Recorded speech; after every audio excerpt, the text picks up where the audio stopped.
We decided to do our project on the siege of Sarajevo. As someone personally connected to this topic, Stella's heard me constantly talk about it for the past 9 years. Now we finally get to share what we both know about the history of Sarajevo.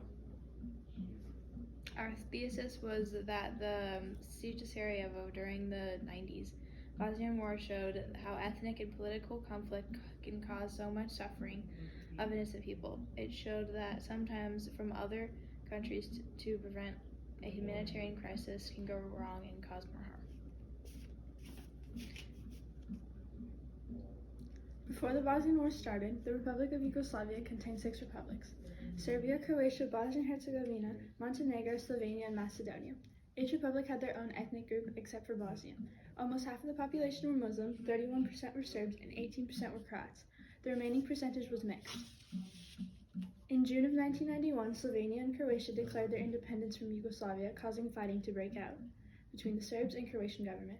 In 1992, the first ceasefire was signed for the fighting in Croatia to stop. Then Serbia set out to ethnically cleanse Bosnia of any Muslims, known as Bosniaks. In March of 1992, Bosnia finally decided to vote for their independence from Yugoslavia. This caused even more fighting to break out between Bosnia and Serbia. This was the start of the surrounding of Sarajevo, also known as the siege. This modern siege led to a major humanitarian crisis the civilians faced every day, with lack of food, water, electricity, etc. People were exposed daily to sniper attacks and shelling, leading to about 11,541 known casualties. Serbs attacked the city and imposed a total blockade by surrounding it and closing off all roads going out of the city. Nearly every building was damaged. Many United Nations actions helped a lot by feeding the people of Bosnia and preventing starvation. For 2 winters in 1993, the UN led an international effort in which they sent convoys, an airlift, and US-led airdrops, which proved more than 250,000 tons of aid. However, many times their operations often were not able to deliver all the aid and protect the safe areas.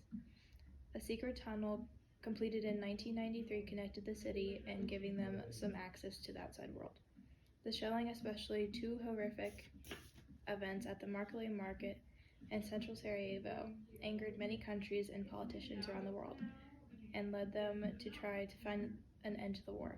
This caused the Dayton Accords to be created, and it was a peace agreement reached on November 21st, 1995, by presidents of Bosnia, Croatia, Serbia, ending war in Bosnia and creating a general framework agreement for peace. In Bosnia, in May 1996, NATO launched airstrikes against Bosnia, Serb troops forcing them to accept the accords, ending the siege. The international response to the siege of Sarajevo was both criticized and praised for many reasons. The global community initially struggled to come up with a plan to help the besieged city, even though the people of the city were going through a tough time with no food, water, and constant danger from fighting. The help from other countries was slow and very confusing. The UN tried to start peacekeeping missions, but their attempts failed, and peacekeepers were unable to do what they wanted to do. There was also a rule called the arms embargo, which basically meant that nobody was allowed to use weapons, but instead of protecting the people of Sarajevo, it mostly hurt them. The UN provided lots of food and resources to the city, but never enough to end the siege. So many people were angry that it took so long to make a difference. While we were doing our research, we thought that just using the internet and books as our sources wasn't enough. We decided to reach out to Zlata Filipovic, who was a Bosnian-Irish diarist. She kept a diary from 1991 to 1993 when she was a child, helping her family during the siege. She has also been described as the Anne Frank of Sarajevo. She began her diary at age 11 and wrote in it until she escaped to Paris at age 13. She told us how before the siege, she had a normal, happy, and safe childhood. She hung out with friends, went to music lessons, and played sports. On the quieter days during the siege with not much shooting and shelling, she spent her time with her parents getting water or humanitarian aid, reading, and playing with her cat.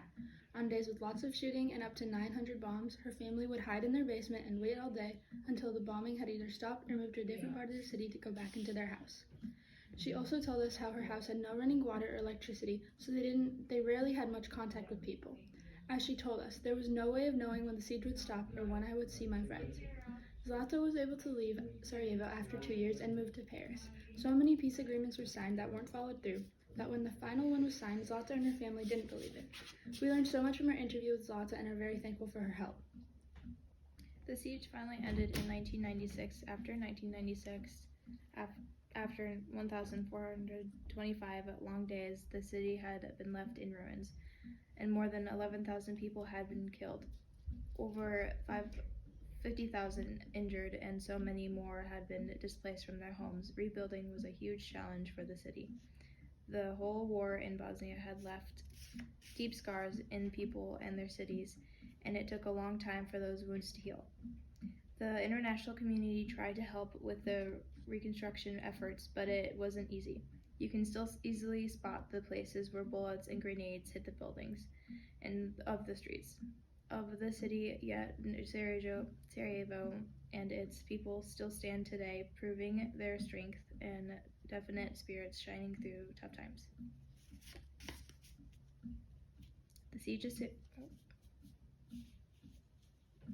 The timeline. The siege of Sarajevo started on April 5th, 1992, when Serb forces surrounded the city on May 2nd. The first Markale Market massacre killed 68 civilians, and on July 3rd, the UN declares Sarajevo an open city to provide aid. Battle siege still continued. On October 5th, 1993, NATO enforces a no-fly zone over Bosnia. On February 5th and 6th, a second mortar attack on the Markale marketplace killed 43 civilians. On August 28, 1995, NATO launched Operation Deliberate Force, targeting Bosnian Serb forces. And lastly, on November 21, 1995, the Dayton Agreement was officially reached, ending the siege and the Bosnian War.